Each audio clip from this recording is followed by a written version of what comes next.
Welcome to the Government CIO Agile Advocate Podcast. I'm your host, Bill Drew, and I'm here today with Nagesh Rao, Director of Business Technology Solutions for the Small Business Administration. Thanks for coming down to the podcast, Nagesh. Thank you. I'm excited to be here today and come back to talk with you all at Government CIO and just have a fun conversation. I had a really great time last year when I did a podcast. So actually, there's no coming down to the podcast. We're doing a virtual podcast, which would be pretty fun. So, Nagesh, you have a really interesting background. I mean, you have like the dream engineering degree, materials engineering from Rensselaer Tech. Is that right? Yeah, from Rensselaer Polytechnic. Yep. And then, well, I won't do it any justice. Why don't you tell our listeners, share our listeners what your background is and how you came to your position at Small Business Administration? Sure. Thank you. So my background is definitely multidisciplinary in nature. I crave knowledge, I crave learning, and my background's, I guess, definitely eclectic and unique. I started off as a materials engineer and philosophy. That's my, initial background, and then went from engineering and thinking about engineering to policy and law, where I got my master's in intellectual property law and worked as an patent examiner at the patent office and also worked on policy issues for a while. And during that course of time, I ended up getting my MBA as well. And when I did that, that's when I fell in love with startups and venture capital and entrepreneurship and pursued that for a bit. But the calling of public sector called me back, and by day I work in the public sector, and nights and weekends I keep my brain active with side hustle private projects that I do with friends and colleagues from my friends in the global network, and I just crave knowledge. That's it. I work at that intersection between science, technology, policy, law, and business. And I pride myself on being able to jump around through those different orbitals like a catalyst. A radical ion, as one person called me once. I love the way you just said, oh, and by the way, I got a law degree. Oh, well, it's a master's in law, but yeah. Oh, well, of course. So the SBA, some interesting components in there, something like the Idealab, which by itself just sounds interesting, right? Tell me about that and the other things you have that make up the SBA. Yeah, so Idealab got formulated into our Office of the Chief Information Officer. So a couple of years ago, when I did a career pivot to go more into the IT side of public sector efforts, Maria Rote and Guy Cavallo, who've been amazing leaders for SBA's IT transformation, called me down and said, hey, we know you're thinking of something different. Why don't you consider working with us? And we took the notion of Idealab and everything else we were doing on DevSecOps and helping the agency be a bit more forward-thinking when it comes to technology solutions and the use of technology solutions to augment the everyday work-life balance at SBA for both the federal folks, but also for our stakeholder community whom we engage with. And the ethos of Idealab at first was just to be a convening hub that centralized and ideated solutions for problems like a skunkworks team would do in a corporate environment, per se. And so I took that ethos when it was there and transformed it so that it came down and was run through the OCIO shop at SBA instead. And I revitalized our team to make us a bit more centrally focused at an enterprise level in digital services and digital products development. And as such, renamed us from Business Technology Solutions, BTS, to BITS, like the digital bit. And funny enough, I remember when I advocated and got the sign off for doing that from Maria and Guy to say, hey, we're the BITS team, even though we're BTS, Business Technology Solutions, we're the BITS team. I had sent it off to some friends, and one of them was Steve Sasson, the inventor of the digital camera. And as a fan of the bit, of course, he was ecstatic when he heard that. And he's like, you know me, Nagesh, I love the bit and I love digital bits, and you're taking the ethos forward. So it was kind of humbling to hear an old dear friend like Steve Sasson, who's a luminary in his world of technology solutions for betterment of the world, to give me his 2 cents in kudos. So yeah, that's it in a nutshell. In a nutshell. Yeah. So you talk about an internal transformation, and it seems like everybody's doing the digital transformation, the reposturing of their organization to DevSecOps, trying to become that agile, high-velocity organization on delivery. Talk to me about if that is your mission. I believe it is. Where are you at with it, and what are some of the challenges you have? Yeah, so thank you. And yes, that is definitely our mission right off the bat, is to look at technology development and technology solutions for the agency from that digital experience. Yes, it's the development, the security piece to it, and the operationalizing piece. And when you do that at an enterprise level with an agency that has a pretty fierce mandate, SBA is an agency that fights above its weight class. And the administrator, Carranza, who's taken over, she's awesome, by the way. And I've really enjoyed working for her as well. She understands that centralization play and IT ops play. In fact, I don't know if anyone knows this, but she used to run IT ops at one time during her career at UPS. And that's fascinating because she gets it. She understands that centralized delivery of information is important. And I have to remind folks all the time, whenever I say it's the Office of the Chief Information Officer whom we report to at SBA, that CIO does not just mean technology only. Everyone thinks, CIO means IT, IT, IT. And I honestly believe that's a misnomer. CIO is IT, but it's more than IT. It's data, it's information sharing, it's demystification of information and democratization of information.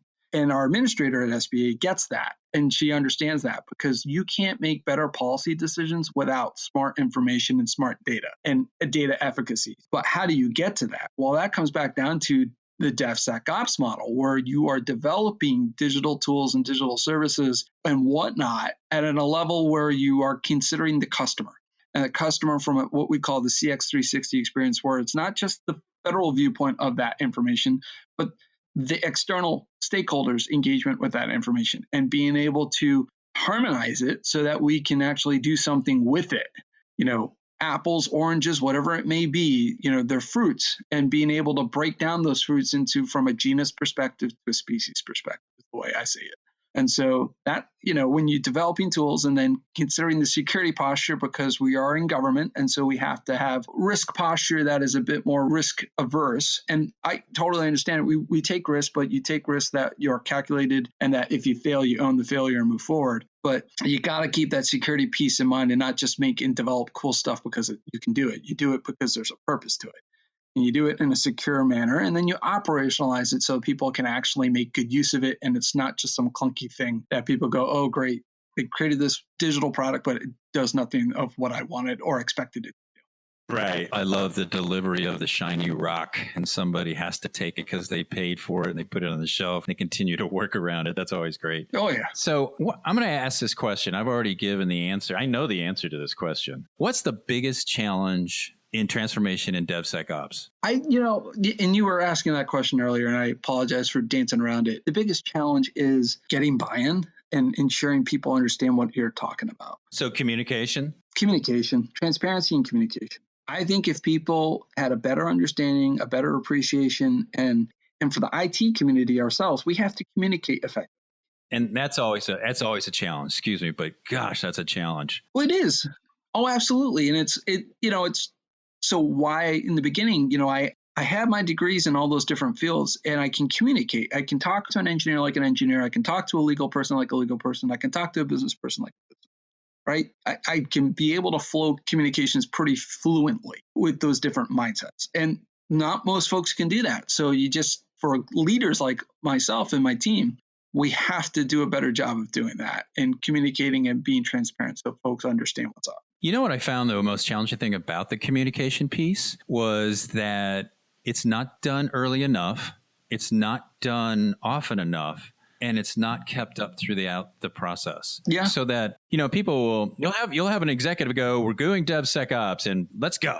And then everybody looks at everybody else and goes, man, great. Polite golf clap. Let's go back and do our jobs. No, you're fair, man. That Maria and Guy, it's why I really enjoyed working for them over the last couple of years. They're all about open kimono. Oh, man, if you came to SBA and see all the postings they do on Yammer and briefings, and we're doing this Ask Me Anything, or we have my staffer, Ariel Crawford, she does these technical point of contact meetings where she introduces new ideas and gets the communities talking to each other. Bingo, right there. You have to communicate often, and you have to own the communication, and you have to be transparent about it. And then when people ask questions, you got to be blunt and answer the questions. Don't dance around it. It takes more effort than you realize. I wrote down culture, though. You hear all the time, we're doing just fine. This is where communications come in.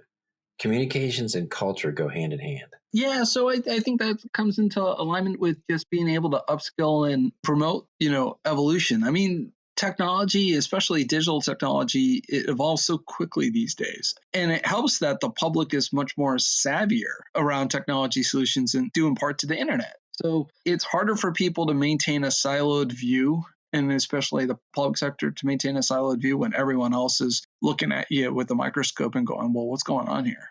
I understand you're heading a transformation of your internal platforms. Talk to me about that mission and where you're at with it. I got to give a tip of the hat to Suzette Kent, the federal CIO, because I think she's really embraced that. Suzette has made it very clear with CIO Council, and I've seen it, from the brief outs that me and my colleagues get from Maria, because Maria is part of the CIO Council. We see that. We see that discussion of, hey, trade best practices, connect the dots. If you're doing it and you've got a great solution there, share it. Share it with others to utilize. Don't hold that to only yourself. And I got to give a massive tip of the hat to Suzette for that, because she really evangelizes and pushes that open sandbox perspective and says, everyone's in the sandbox, let's play. And every agency's got value to add to each other, from the big to the small. Like, doesn't matter where you are. If you've got a great solution, put it on the table so others can learn. Best practices, communities of practice. We've initiated a lot of that at SBA, but interagency groups, that are cross-agency, I applaud all that, because everyone's talking to each other and going, oh, I didn't know you could do that with SharePoint, or, oh, whoa, I didn't know you could do that with Drupal, or, oh, wow, that's really cool setup there with that CX perspective. It's amazing how software is developed these days. Yeah. There's lots of poor practices and anti-patterns out there. Do you work with your SBA clients to help them improve their product development and delivery? Yes. Yeah. And it depends on the nature of the project at hand, but I do think it's always a two-way street. And even in particular with our vendors who work with us, the contractors, they bring their A game up, and I encourage them to talk to each other and collaborate with each other. Absolutely. I also think it helps us make better evidence-based policy decision making, being able to put something out there and seeing how people react to it and learning from that reaction so we can better improve it. You've done a lot of policy work across the federal government and private industry too. Talk to me about some of that work. So from being part of the policy team on Startup America back in the day when we were trying to encourage high growth entrepreneurship efforts across the country, to, my work in the days of Office of Investment and Innovation on SBIR and helping encourage high-tech focused research and development companies, small business companies, to solve tough problems and develop tangible, cutting-edge, ahead-of-its-time solutions for tough technology problems, whether it was drug discovery or agriculture, food, water, whatever it may be,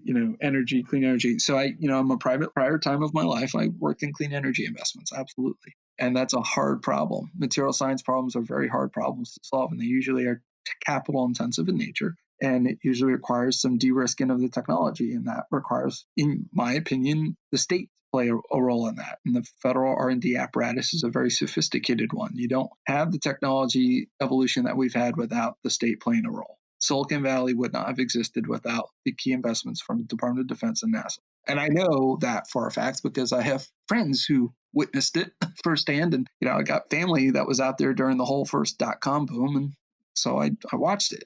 What do you see as one of the biggest challenges to federal IT, both now and in the future? Well, I think in this current climate with COVID-19 and what we're seeing there, the remote workforce is going to be a challenge of the sort as to what is the nature and future of work going forward?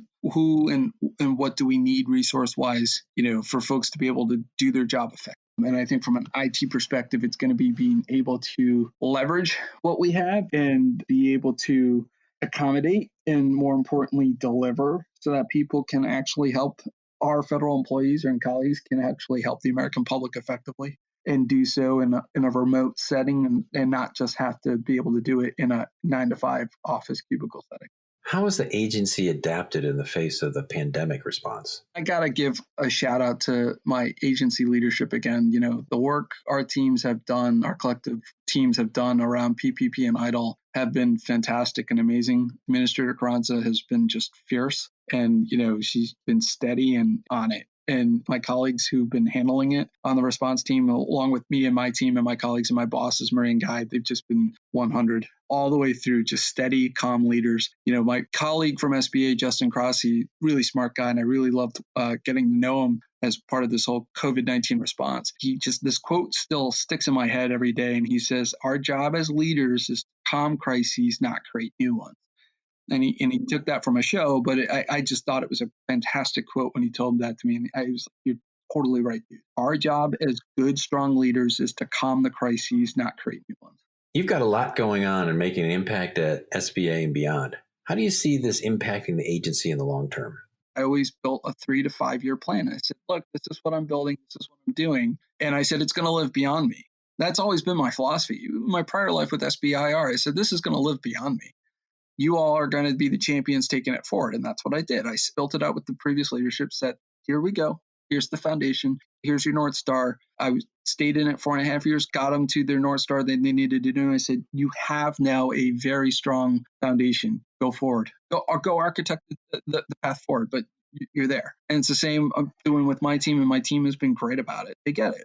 It's the long-term plays. And as long as you don't care about the credit and who gets the credit, but you just care about the work getting done, it gets done. Well, thanks, Nagesh, for spending some time with us today. Really appreciate it. As things evolve here, we'd like to get you back on the show and get your perspective. Absolutely. And it's been a treat and pleasure. So thank you. The Agile Advocate is a production of Government CIO Media and Research. For more podcasts, head to governmentcio.com/podcasts. The Agile Advocate is produced by Amy Kluber. It is hosted by Bill Drew. Theme music provided by Big Hoax. If you're interested in sponsoring a podcast, contact us at sponsor@governmentcio.com.